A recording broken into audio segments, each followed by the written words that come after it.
Calma, calma, segura esse seu lancinho e sua vontade de cometer um crime de ódio. E eu sei, sim, esse é o segundo vídeo de Roblox aqui do canal, mas eu juro pra você que tem motivo. Quando eu soltei meu vídeo de Roblox, que inclusive tá muito bom, você devia dar uma olhada aí depois que esse vídeo acabar, claro. Grande parte, se não mais de 70%, e sim, com certeza eu fiz essa conta e não só chutei um número aleatório, eram de pessoas falando sobre como eu citei o Kazum no começo do meu vídeo e como muitas delas se identificaram com a forma pela qual eu descobri Roblox. E por causa disso eu decidi que seria legal eu vir aqui mais uma última vez contar um pouco das minhas experiências jogando Roblox, que eu acho que quanto mais visibilidade esse jogo ganhar, melhor vai ser pra ele, porque esse jogo é simplesmente incrível. Então não esquece de se inscrever no canal e embarca comigo nessa viagem que é um tanto quanto nostálgica, mas muito interessante sobre a minha jornada jogando Roblox. A nossa história começa em 2013, na verdade a história real disso começa um pouco antes, porque o Roblox existe desde 2006. E sim, a gente sabe que existiu uma versão protótipa antes desse que tinha outro nome, não Roblox, mas ninguém liga pra ela. O que importa é que em 2013 eu fui maravilhado com um carinha muito carismático brincando com o amigo dele em um jogo quadrado, o Kazum 8. E aí, gente, aqui é o André, e hoje eu vou jogar um jogo diferente. Se chama Roblox, como vocês podem ver. É um jogo que é tipo um Minecraft misturado com Legos e coisa. E Matheus, para com isso.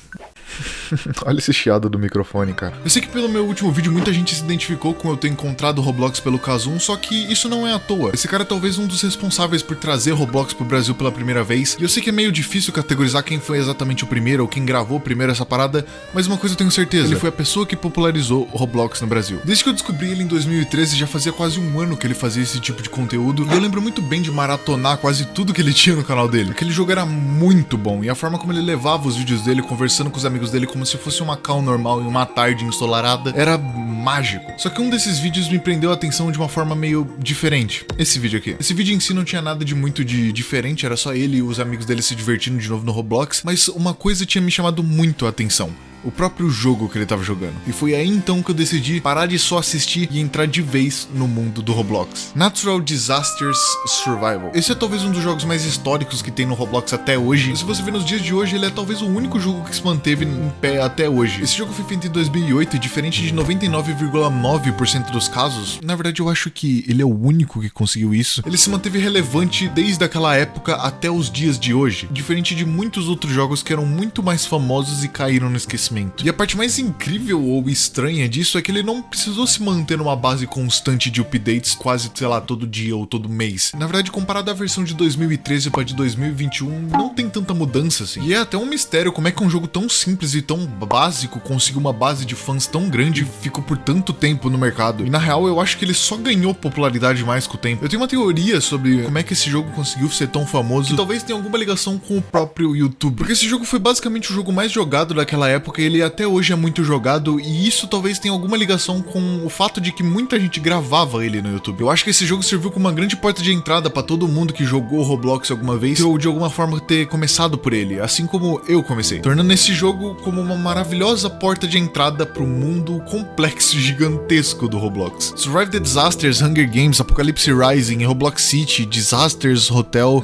Você percebe que as pessoas nessa época tinham alguma tara estranha por desastre, mas tudo bem. Essa época tinha muitos jogos icônicos, e por mais que muitos deles fossem uma cópia um do outro, e na real que tinha muito no Roblox e tem até hoje são jogos que são cópias de jogos originais, como por exemplo Apocalypse Rising é uma cópia de DayZ. Mesmo assim, pra essa época esses jogos eram muito bons, e pra uma criança que não podia jogar DayZ, por exemplo, porque era muito pesado e ela não tinha um computador pra isso, ter uma versão parecida com isso no Roblox era muito legal e permitia que muita gente desfrutasse desse estilo de jogo sem ter um computador pra poder rodar isso. E eu achava isso uma parada muito genial. Por mais que eles sejam jogos copiados, geralmente era só o contexto. E também não é como se tivesse pouco jogo de zumbi no mundo, né? Você abre uma esquina, tem um jogo de zumbi. Nessa época a gente vivia muito na era das gameplays, e você assistir uma pessoa jogando uma série de um jogo te dava uma vontade tremenda de você assistir, e pelo menos se você não consegue jogar aquilo, você conseguiria jogar uma versão diferente daquilo, que pelo menos lembrasse um pouco o jogo. E foi talvez numa dessas procuras de jogos parecidos que eu acabei encontrando uma paródia muito peculiar, mas que é muito importante pra mim. Uma espécie de clone de Left 4 Dead com o nome de Reason to Die. Era um jogo muito simples na época, mas talvez esse tenha sido um dos jogos jogos que eu mais joguei em todo o tempo que eu fiquei jogando Roblox. Eu adorava aquela temática de zumbi, o jogo entregava isso extremamente bem e de uma forma que até única e diferente realmente da cópia que ele era. Por causa desse jogo eu fui obrigado a aprender inglês, porque se eu não soubesse inglês eu não saberia absolutamente nada do que estava acontecendo no jogo. E na verdade, se alguma vez eu quisesse qualquer amigo no Roblox, eu teria que necessariamente aprender inglês, porque a comunidade brasileira desse jogo era quase inexistente. Por isso eu posso dizer com clareza e confirmação que Roblox talvez tenha sido um dos pontapés iniciais para eu aprender inglês. Eu lembro claramente de sempre que eu ia jogar Roblox, eu abria o Google Tradutor, uma aba do Google, e ficava jogando e traduzindo tudo que eu via na tela. E sim, isso pode ser considerado igual aquelas pessoas que jogavam Play 2 e usavam um dicionário do lado delas, só que menos boomer, eu acho. Porque se você for pra ver hoje em dia, não acontece muito mais esse tipo de coisa, porque hoje em dia os jogos do Roblox são completamente traduzidos, a maior parte deles pelo menos. O que é bom e ruim ao mesmo tempo, porque ao mesmo tempo que libera pra muita gente que não sabe falar inglês jogar o jogo e ser acessível pra essas pessoas, também impede elas de talvez aprender uma língua nova ou se interessar por uma língua nova, o que eu acho importante quando se joga videogame. Mas mesmo assim, não é como se elas não pudessem aprender ainda. O Roblox, principalmente em quesito player brasileiro, mudou muito conforme os anos, porque o que antes era praticamente a fanbase de uma pessoa só se tornou uma das maiores demandas do mundo, e eu acho que tradução pra nossa língua é talvez o mínimo que eles devessem fazer, ou talvez um servidor brasileiro, né, Roblox? Só que bem no meio dessa época onde eu tava explorando o mundo do Roblox e encontrando o meu primeiro jogo favorito, eu acabei entrando em contato pela primeira vez com o mundo dos cheats do jogo. O mundo esse que eu explico muito melhor nesse vídeo aqui, mas fica muito tranquilo que você pode ver esse vídeo depois, porque você não precisa do contexto disso. E isso, querendo ou não, foi o que me fez aprofundar ainda mais na comunidade desse jogo. Eu conheci pessoas que fazem parte desse mundo meio obscuro do Roblox, eu aprendi um pouco sobre como o jogo funcionava, e eu até tentei fazer algumas construções construindo eu mesmo, porque um estilo de mapa que eu gostava muito dentro do Roblox era aquele estilo que era muito mais um showcase do que um jogo mesmo, onde uma pessoa pega um mapa e constrói ele inteiro com o máximo de detalhe possível pra tentar ou fritar o seu computador, ou te mostrar uma paisagem muito bonita. Só que é claro que ficar brincando com esses cheats dentro do Roblox por tanto tempo, obviamente daria merda em alguma hora. E não deu outra. Lembra do joguinho que eu amava tanto? Então, em um belo dia eu decidi que seria uma boa ideia usar cheats nesse jogo que eu gostava tanto no modo single player dele. E, obviamente, isso resultou em um ban eterno na minha conta. Lembro como se fosse ontem qual que era a sensação de ter dedicado tanto tempo num jogo e ser banido dele por tentar ser engraçadinho ou espertinho e tentar tirar vantagem disso. E enquanto eu pesquisava pra poder fazer esse vídeo aqui, eu acabei descobrindo que, inclusive, esse jogo ele foi descontinuado depois de 5 anos de desenvolvimento depois que eu tomei ban. Ou seja, o criador abandonou o jogo pra sempre e eu nunca nem sequer consegui ver o meu jogo favorito na sua forma mais gloriosa. Tudo porque eu queria ser espertinho. Que isso fica de lição pra vocês. Não cometam o mesmo erro que eu.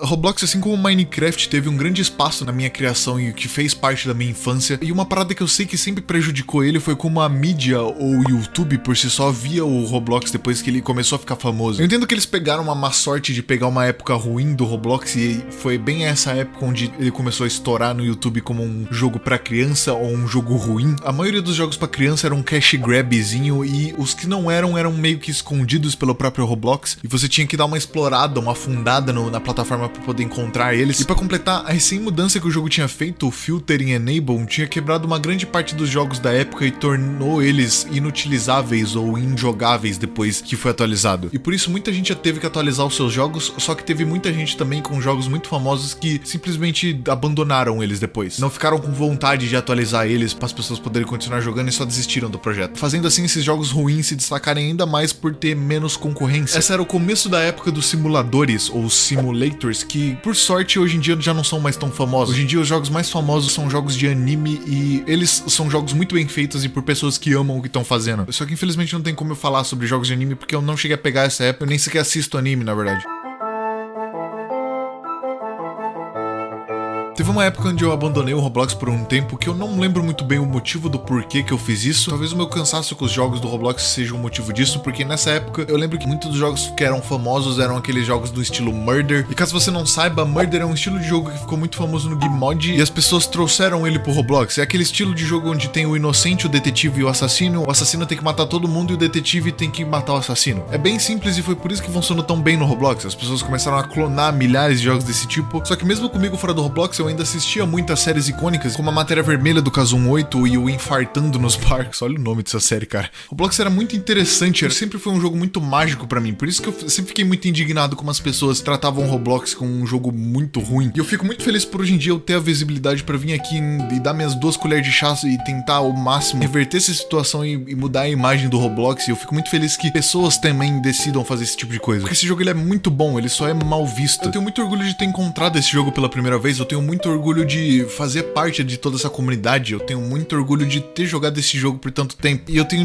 muito orgulho de dizer que um dos vídeos mais vistos do meu canal são sobre Roblox, porque é um jogo que eu amo muito, assim como eu amo muito Minecraft. Eu tive que largar o Roblox por um tempo porque eu tinha que focar em outras coisas, mas esse jogo sempre fez parte da minha memória, da minha cabeça, e eu acho que eu sempre vou lembrar dele como um jogo muito bom, por mais que, sei lá, um dia ele acabe, sabe? Por mais que hoje em dia eu já não jogue ele mais tanto, por isso que eu quis dividir essa pequena jornada minha sobre todo esse mundo do Roblox com vocês. Por mais que eu sei que não vai ter como cobrir tudo e que é impossível, porque eu mesmo não vivi tudo, não é como se vocês não tivessem suas próprias experiências, e eu ficaria muito feliz em poder ouvir elas aqui. No final, eu só queria agradecer a todo mundo que conseguiu assistir esse vídeo até aqui. Ele é muito mais pessoal do que deveria, mas eu acho que esse tipo de coisa é uma parada que eu quero ter pra mim guardado no meu canal pra sempre, porque faz parte de quem eu sou, faz parte do que me fez chegar até aqui. Esse canal representa quase tudo que importa pra mim e eu acho que é legal ter isso aqui registrado. E antes que eu vá embora, eu queria agradecer o Kazum por um dia ter upado no YouTube as suas jogatinas com seus amigos de Roblox. Eu tenho certeza que por eu ter descoberto esse jogo, eu me tornei uma pessoa muito melhor, e nada desse pedaço da minha vida talvez tivesse acontecido se não fosse por causa de você